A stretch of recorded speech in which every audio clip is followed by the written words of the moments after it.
Hello, welcome back to my channel. If you are new at my channel, kindly subscribe. Today we will learn the new exercise. We will make a spelling in the middle it's a and T at, and the outside of the circle different alphabets are written. So we will make the small spellings.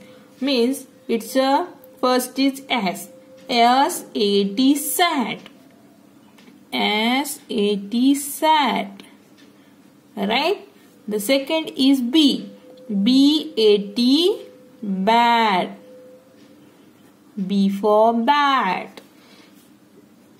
Next is C. C-A-T cat. C for cat. The next is F. F-A-T fat. F for fat. H. H-A-T hat. H for hat.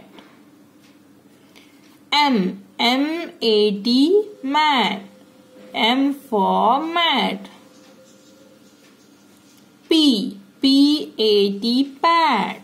P for pat. R. R-A-T rat. R for rat. Here is a simple way to make a spelling. It, sat, bat, cat, fat, hat, mat, pat and rat.